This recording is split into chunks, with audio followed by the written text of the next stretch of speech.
Bună, dragii mei, bine ați venit, bine ați revenit. Eu sunt Meme și, ca de obicei, înainte de toate, vă reamintesc cât de minunați și de puternici sunteți. Astăzi vin către voi cu o citire generală colectivă pentru a vedea cum stăm cu energia pentru o zi de vibrație 12. Vă rog tare mult să luați de aici doar lucrurile cu care rezonați, ce nu să lăsați deoparte. Vă mulțumesc în primul rând tuturor celor care faceți parte din comunitate, pentru că sunteți aici și sunteți minunați, pentru sprijin și suport. Iar celor care sunteți aici pentru prima dată vă urez bine ați venit. Dacă rezonați cu mesajele și găsiți potrivite informațiile, vă invit să vă abonați și să apreciați acest clip. Îmi pare rău că nu am putut să fiu alături de voi zilele trecute, am intenționat, desigur, însă au apărut niște mici provocări. Așa cum are tot omul. Sper să reușesc săptămâna aceasta să mai fac câteva postări, să vin către voi cu informații utile, zic eu, dacă ne permite timpul, dar și starea de sănătate a fetiței mele, pentru că dacă nu sunt aici cu voi, se întâmplă ceva în culise. Și așa cum bine știți, este micuță și are nevoie de mine în primul rând și apoi de orice altceva mai vine la pachet cu mami. Important este să fim bine și sănătoși și să facem ce putem noi mai bine în fiecare zi pentru binele nostru, pentru binele tuturor, pentru dezvoltarea noastră. De această dată, pe 12, vom avea la 2 grade, așa cum am uitat eu pe astrograma momentului, luna în Fecioară. Această lună în Fecioară este autodidactă, este o lună care se ocupă de lucruri foarte organizat, foarte structurat, foarte sârguincios, să spunem.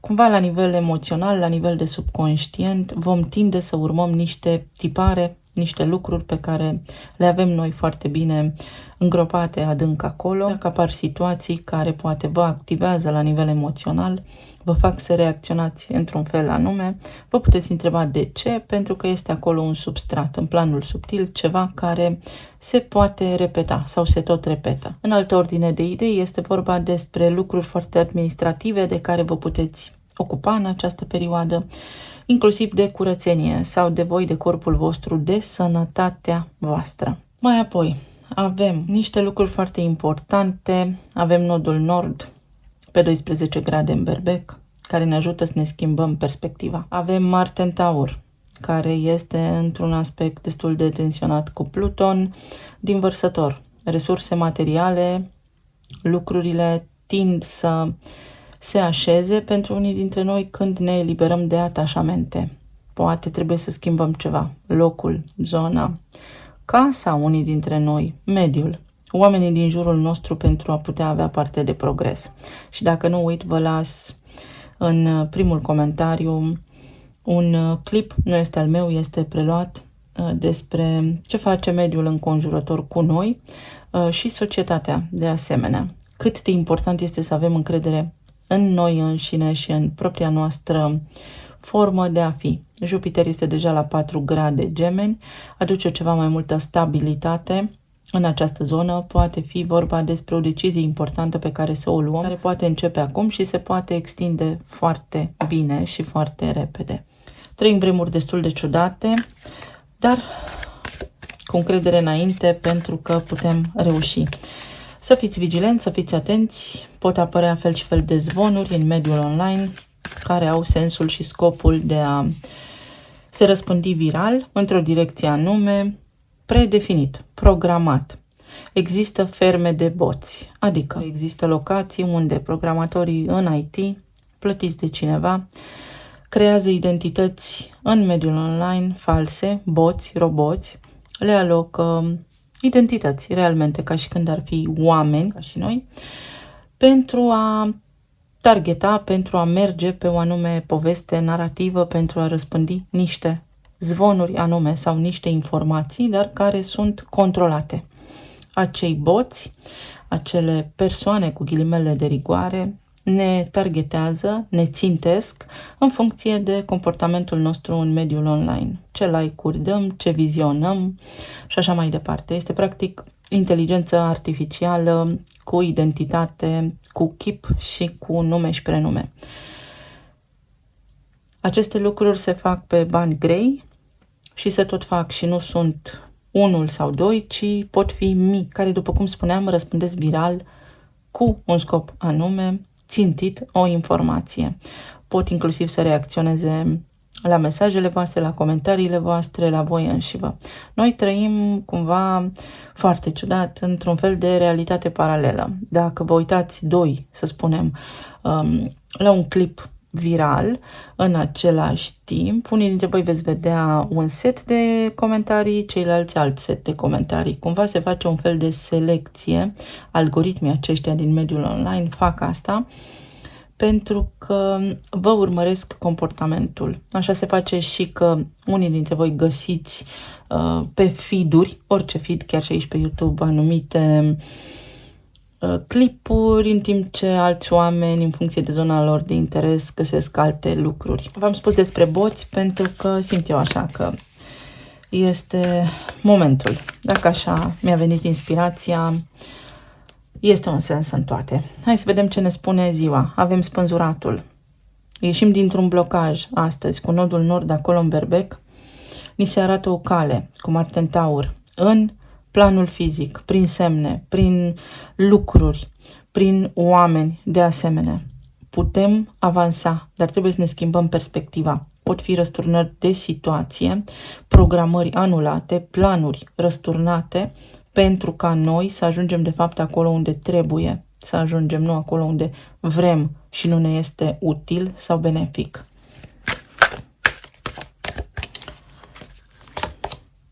Uite, să fim flexibili, numărul 19, într-adevăr iese soarele, este o zi în care Jupiter, dar și Saturn, să știți că ne permite această flexibilitate. O zi prin care putem acționa. 1 plus 9 ne-l dau pe 10. O șansă. Roata destinului, Jupiter la 4 grade, care este o energie stabilă astăzi, nici pro, nici contra. Cumva avem oportunitatea să ne spunem părerea fără a deranja sau gândurile noastre sunt mai clare. Știm mai precis ce vrem să facem. O situație care se ameliorează, un lucru pe care îl putem face pentru că vom găsi o cale. Niciun loc ca acasă. Poate fi vorba despre spațiul locativ sau despre senzația de apartenență, de reușită, de confort. Sau este un moment bun să ieșiți din zona de confort, să faceți niște lucruri atipic modului în care le-ați face în mod normal, pentru că acesta este momentul. Am spus în citirile lunare, este o fereastră foarte bună și foarte benefică să folosiți legea atracției. Dacă voi gândiți pozitiv, optimist, cu încredere, avem încredere că deja lucrurile se pot întâmpla pentru noi, lucrurile chiar se pot întâmpla pentru noi. Peștii sunt semnul spiritualității, al infinitului, imposibilul devine posibil și Saturn ridică restricțiile, începând cu sfârșitul acestei luni.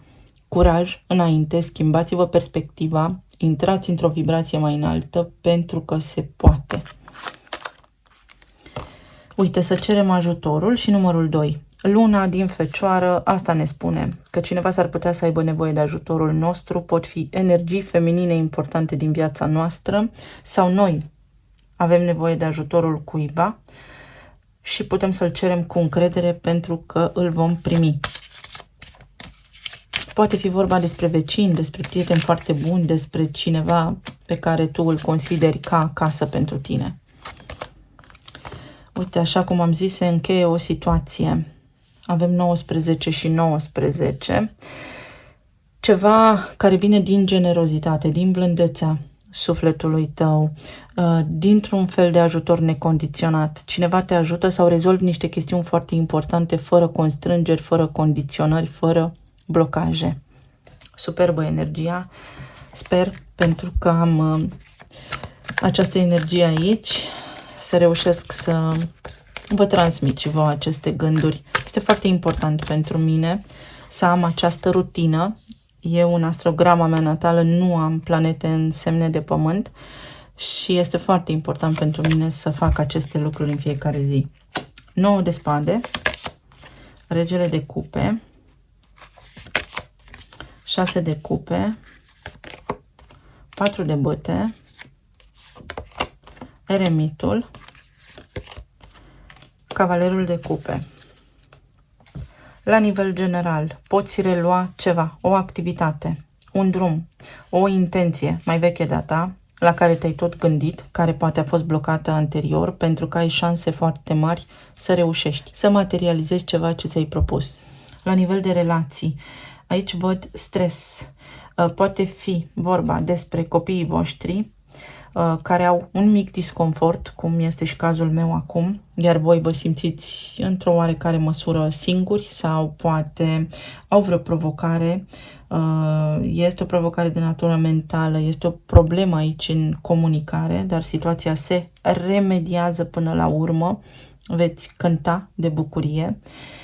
Poate fi vorba despre locul de muncă, unde cineva pare că nu vă ascultă sau cineva manipulează o situație înspre propriul folos, însă adevărul iese la suprafață, lucrurile se vor regla și cumva veți reuși să încheiați o activitate cu succes, cu laude și cu vorbă bună.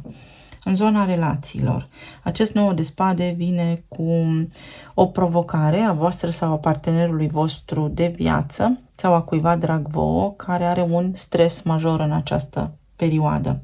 Refuză ceva sau nu vede cum ar putea schimba o situație pentru că suntem pe o dată de 12 care indică un blocaj temporar. Dar blocajul nu este realmente blocaj, ci trebuie făcut un lucru într-o altă manieră. Trebuie găsită o altă abordare, fapt care duce de altfel la această reușită și la această bucurie. Dacă sunteți singuri, există aici cineva cu care voi ați avut o idilă care poate nu a fost posibilă la un anumit moment din spațiu și din timp, care poate inclusiv a avut o altă relație, o altă familie, dar care, după o lungă perioadă de timp, reapare în viața ta, poate reapărea în viața ta și este un lucru foarte bun pentru că vă puteți conecta pe o vibrație a iubirii, cel puțin, sau pe vibrația prieteniei în primă fază. Aceasta este o carte a gemenilor și fiind energie de aer, acum planetele sunt toate aliniate în gemeni pentru a înlesni comunicarea, pentru a înlesni concluzii, pentru a ne ajuta pe noi să ne atingem un obiectiv, mai ales la nivel mental. Dacă sunteți în relații deja formate, aici există o durere, ați vrea să sărbătoriți ceva și nu se poate pentru că fie unul dintre voi nu este în locație, este plecat și abia așteaptă să ajungă acasă. Este o mică tristețe aici. Unul dintre voi este departe de cuib sau este ocupat sau are niște preocupări pentru sănătate, dar până la urmă veți sărbători. Voi sau partenerii voștri sunteți puțin stresați, supărați în această perioadă din cauza unor lucruri care poate nu sunt neapărat foarte serioase, ci pur și simplu nu sunteți lângă casă. Sau voi sunteți supărați pe partenerii voștri, pe voi vă stresează acum indisponibilitatea emoțională a partenerului vostru de viață, mai ales dacă aveți și copii împreună, însă provocările s-ar putea să vină din subconștient, mai ales astăzi cu luna în Fecioară. S-ar putea ca omul la care vă gândiți voi acum, omul despre care vorbim în acest moment, să vă spună niște lucruri foarte importante despre sine, despre viața sa, despre ceea ce îl doare și să vedeți că, de fapt, lucrurile sunt mai ușoare decât par. Pentru alții dintre voi poate fi vorba despre o bucurie, despre înlăturarea unor obstacole, a unui stres, la voi în casă, în viața voastră de familie sau de cuplu. Veți sărbători, veți merge unii dintre voi la o sărbătoare, la un botez, la o nuntă, sau poate unii dintre voi sunteți supărați ca familie că ați fost excluși de pe lista de invitați. Este aici o sărbătoare, o organizare, un eveniment care vă poate da bătăi de cap, însă nu este un capăt de lume, ci din contră. Se încheie o situație, se poate remedia, vă puteți găsi altceva de făcut sau veți vedea că așa a fost mai bine. 9 este cifra care închide. Și acest 9 de spade vine cu insomnie, vine cu stres, vine cu gânduri, dar sunt gândurile noastre, sunt propriile noastre idei, care, uite, se vindecă. Pentru cei care sunteți în perioada de separare, există aici o veste bună pe care o auziți despre cel drag vouă, ceva, poate nu neapărat despre el în mod direct, dar ceva care vizează separarea voastră, vă bucură. Veți avea o zi în care poate nu doare atât de tare sau în care prindeți voi cumva curaj și încredere că mai există șanse. Avem 6 de cupe aici, care indică într-adevăr o posibilă împăcare. Persoana la care vă gândiți voi să iasă din peșteră, să iasă din carapace, să iasă din zona de tăcere. Cineva aici poate rupe tăcerea în această perioadă și va fi foarte important să vă schimbați și voi abordarea. 9 de spade, ce ne spune? 6 de spade, se rezolvă o situație, ieșiți dintr-o perioadă de stres, vă eliberați de ceva ce vă stresează, căpătați claritate, aflați ceva ce vă doriți, remediați ceva. Magicianul, imposibilul devine posibil. 4 de monede, regele de bâte, 2 de bâte și soarele. Iese soarele în sfârșit. Cineva chiar poate rupe tăcerea. În zona relațiilor iese curcubeul până la urmă și soarele. Veți putea să lucrați, veți putea să comunicați, veți putea să faceți ceva pentru a vă proteja, pentru a fi bine. Aici este nevoie de curaj și cheia succesului este în mâna ta. Decizia ți aparține. Mingea este în jumătatea ta de teren. Tu servești acum. Poți fi campion? Sigur că poți. Trebuie doar să ai o mică strategie în spate, să planifici ceva. Cei care sunteți singuri puteți continua să aveți încredere în voi, în viața voastră, în aspectul vostru fizic, pentru că în funcție de acestea aveți o cale de urmat. Important este să fiți optimiști și uite că puteți manifesta pe cineva stabil în viața voastră, inclusiv o viață de familie, dacă asta vă doriți. Pentru cei care sunteți în relații deja formate, un drum este aici o provocare, fie pentru că nu puteți pleca la un drum, fie pentru că cineva este la drum și voi poate vreți să fiți împreună sau v-ar fi plăcut să fiți împreună pentru o sărbătoare, pentru o celebrare. Pentru alții dintre voi, o vacanță devine posibilă sau ceva ce are legătură cu casa voastră, cu lucruri administrative și foarte importante. Poate fi vorba despre ceva ce ține de construcția casei, lucruri care sunt acum pe lista voastră de priorități la nivel de reparație, să vă ocupați de ele. Pentru alții dintre voi este vorba despre o decizie. Aveți niște gânduri, vreți să luați o hotărâre, dar energia vă spune să nu vă grăbiți neapărat, să nu vă lăsați împinși de la spate de orgoliu sau, așa cum am spus, de subconștientul vostru, ci mai degrabă să analizați în calm, în tihnă și în liniște pentru a vă asigura că ceea ce vă doriți este și ceea ce este bine să se întâmple. Aveți aici succes, dar va fi realmente lucru manual. Adică se întâmplă și apoi există o consecință în lucrurile pe care le faceți. Cei care sunteți în perioada de separare. Aici există șanse de 50-50% ca cineva să cedeze și să rupă tăcerea. Și este un potențial foarte bun, însă atenție la... S-ar putea ca persoana la care vă gândiți voi să aibă sentimente pentru voi, dar nu și voință. Iar în acest moment să fie așa un boom de energie, mai ales pentru că am avut luna în leu, și să prindă curaj, să spună lucrurilor pe nume, să se facă prezentă această persoană în viața voastră, în realitatea voastră. La locul de muncă se remediază o situație, veți găsi o soluție să avansați, să mergeți mai departe.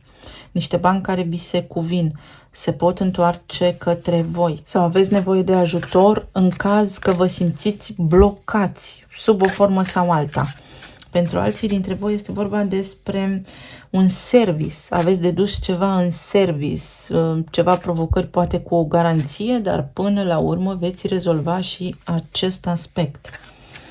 Poate fi vorba și despre faptul că vreți să faceți o achiziție și vi se spune nu este momentul să te arunci cu capul înainte, ci gândește de 2 ori înainte. Întoarce problema pe toate părțile pentru a te asigura că nu faci ceva greșit.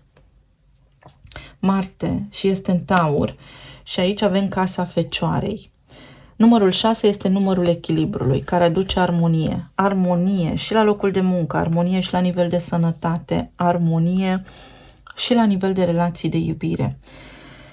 Marte în Taur, acolo ne vorbește despre bani, ne vorbește despre iubire, dar și despre zona de confort. S-ar putea să traversezi niște situații care te scot din zona de confort tocmai pentru a rezolva.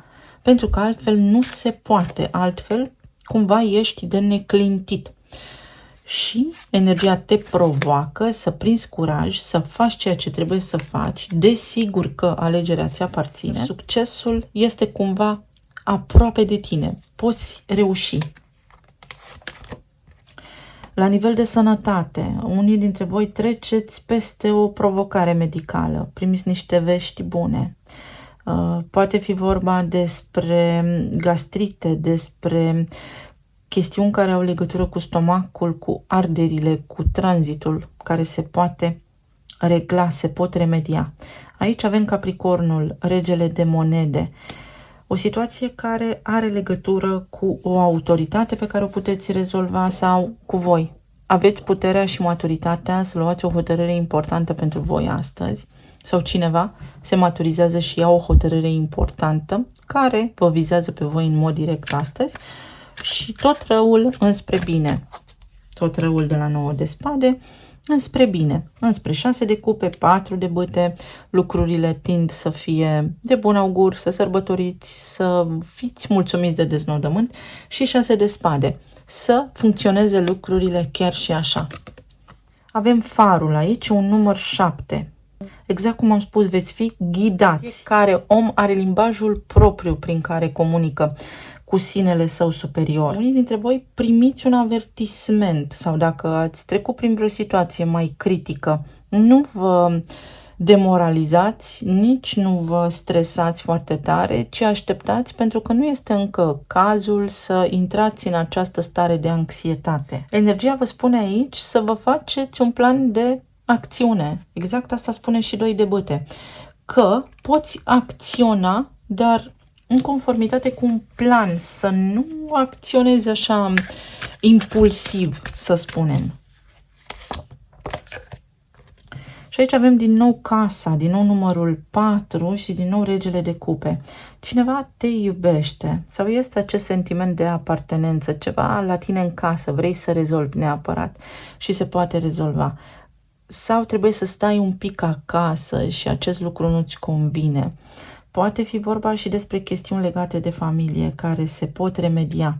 Indiferent de situația actuală, lucrurile par că se pot îmbunătăți rapid în funcție de energia voastră ca familie. Ești în siguranță pentru alții dintre voi.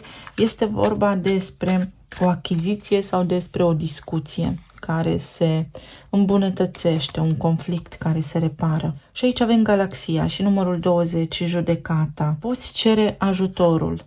De asemenea, avem niște chestiuni legate de mediile de socializare. Vedeți, nu v-am spus întâmplător, despre fermele de boți. Ceva ce poate lua amploare. Nu vă lăsați păcăliți. Atenție la mediile de socializare, atenție la ce credeți, atenție la cine cui dă like-uri, pentru că trăim niște vremuri în care, prin aceste medii de socializare, nouă ne este inhibată, și mi-asum ce spun, empatia. Încercați să vă deschideți puțin la nivel de conștiință și de iubire și să vă folosiți discernământul, pentru că o situație nu este așa cum pare.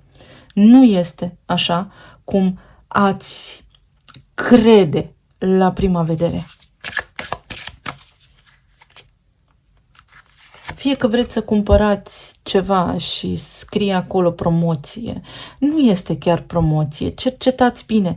La modul acesta, deci orice v-ar putea, să spunem, încânta, uitați-vă de 2 ori, sau orice v-ar declanșa, v-ar frustra.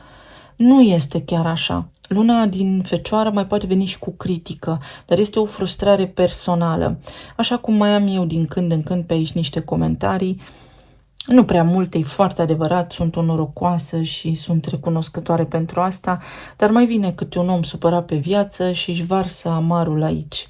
Nu sunt eu vinovată nici pentru amarul omului, nici pentru că lumea și societatea a ajuns unde suntem. Da, contribui poate și eu la asta, însă eu îmi fac datoria și încerc să susțin pe cât pot, cum pot, ceea ce se întâmplă astăzi. Dacă există vreo supărare, vreo nemulțumire, este personală, nu este în legătură cu mine. Acolo ar trebui să se uite toți cei care au acest impuls. Este suficient timp. Vedeți? Nu vă grăbiți. De asemenea, după mult timp, exact cum am spus, după suficient timp, astăzi cineva poate rupe tăcerea și vă poate surprinde. Pot fi niște surprize la nivel de comunicare. Pot fi și la locul de muncă, unde vi se oferă un răgaz, un schimb de tură, spațiu, ceva ce vă doriți voi, un mic beneficiu, o vacanță. Se poate angaja cineva în plus, să fiți mai mulți, să se aloce, să se distribuie responsabilitățile într-un mod diferit. Energia este per total bună, o închidere de situație care va aduce soarele, va aduce o bucurie. Se finalizează ceva, pur și simplu, poate vă treziți astăzi pe această vibrație de 12 și vă treziți hotărâți, fericiți că sunteți bine. Am mai văzut un clip cu o doamnă care, după o viață de om, cum ar veni, se ducea la un azil de bătrâni foarte frumos, foarte luxos, prin propria ei alegere și o întreba cineva, nu ești necăjită? Și a zis, nu, eu deja am luat hotărârea că sunt fericită. Eu deja m-am hotărât că sunt bine și fericită. Fericirea este alegerea noastră. Și percepția, evident. Și o să vă las clipul, din nou sper să nu uit, că am multe pe cap, să vedeți cum ne influențează părinții, formatorii, mediul în care noi ne dezvoltăm până la 7 ani, fără să ne dăm seama, de asemenea, și aceștia o fac involuntar. Altfel, poate lucrurile ar tinde să stea diferit. Talismanele. Voi reveni și cu citiri pe zodii, voi mai face și interactive. Ce să fac? Micuța mea este în afara listei de priorități. Nici măcar nu îndrăznesc să o încadrez pe listă de priorități. Listă de priorități înseamnă orice altceva ce nu o implică pe ea. Ea este ea. Uite, niște analize sau este vorba despre vindecare. Suntem ceea ce suntem. Astăzi este o acceptare aici. Să știți că cineva vă face pe plac sau aveți parte de un om bun, de o discuție cu cineva bun care vă dă niște sfaturi, vă inspiră, vă ajută. Avem această casă a 6-a a Fecioarei unde găsim mentorii, o situație care se poate schimba major în viața voastră și vă aduce bucurie. Uite, treceți peste un hop, peste o situație. Unii critică, alții complexă, alții poate nu așa de complexă, dar care a implicat un mic sacrificiu. O vindecare și este acea lună în Fecioară care este în opoziție cu semnul Peștilor, unde se regăsește acum Saturn, care se pregătește de retrogradare. Dar avem nodul nord în Berbec, la 12 grade. Nu trebuie să te mai sacrifici, poți să faci ce vrei tu. Curaj doar. Aici este vorba despre mamă și copil și despre faptul că trebuie să vă relaxați. Orice ați traversa voi pe această zi, pe această vibrație, schimbați-vă starea pentru că veți reuși mai ușor. Steaua, veți fi ghidați în măsura în care credeți voi că se poate. Viața noastră este doar despre cât credem noi că putem. Suntem cine suntem pentru că atât credem noi că merităm. Asul de cupe, o nouă șansă, o vindecare, o relocare, o reușită, o discuție cu cineva. Se încheie un capitol și se deschide altul. Atenție la starea de sănătate și la vicii, atenție la mediul toxic. Se repară o situație, uite, vedeți, prin vibrație. Auziți o veste care vă bucură și vă schimbă starea și este bună. Ușor de distras. Atenție la Jupiter acela în Gemeni, la zvonuri, la cine ce vă spune, ce auziți și de la cine auziți și pe cine și de cine ascultați. Pentru că, în funcție de credințele voastre, vă duceți către ceva ce poate nu vă este benefic. Cineva stă cu gândul la voi. Este aici o persoană care, chiar dacă este așezată în viața sa, la viața sa, pare că totul este mirific din afară, este cu gândul la voi. Cineva îți gândește la tine astăzi. Ceva legat de sănătate care se vindecă cu timp și răbdare. O veste foarte bună pe care o afli și o situație care se transformă, se schimbă la 180 de grade. Și aici avem inițialele S și K. Atenție la starea meteo, că tot am avut parte de o grămadă de lucruri. Chiar și starea meteo se poate schimba. Aici este un sărut și o îmbrățișare. Un eveniment foarte plăcut, o ieșire în oraș, ceva ce vă schimbă extraordinar de mult starea, vă scoate din casă și vă face foarte mult bine. Vă face foarte mult bine pentru că, uite, vi se schimbă starea, sunt cuvinte bune, timp petrecut de calitate cu prieteni, cu omul drag, cu ai voștri copii, vă merge bine ziua la locul de muncă, în afacere. Alții dintre voi vă înnoiți, vă puteți cumpăra ceva ce vă doriți, se întâmplă ceva bun în casa voastră sau trebuie să faceți ordine și curățenie în casă dacă simțiți că lucrurile stagnează. Să știți că energia casei poate lucra pentru noi sau împotriva noastră, pe lângă faptul că toți avem un număr de apartament sau de casă care înseamnă ceva. Mai vorbim și despre energia casei Feng Shui. Dacă este ordine, lucrurile funcționează bine. Dacă este dezordine în casă, lucrurile nu funcționează bine. Dezordinea din casă ne reflectă pe noi, așa este în suflet și în mintea noastră. Ceva electric. Atenție la circuitele electrice. Atenție la deshidratare, la temperatură, la frisoane. Atenție la aceste lucruri, pot apărea. Acoperiți-vă capul. Eu vă mulțumesc tuturor, sper să pot să revin în fiecare zi. Sper, dacă nu și nu apar, să știți că sunt reținută cu chestiuni importante. Deși mare plăcere îmi face să mă aflu aici cu voi și alături de voi. Vă doresc să aveți o zi minunată, să fiți bine, sănătoși și iubiți și să ne reauzim cu bine și data viitoare. Pa, pa!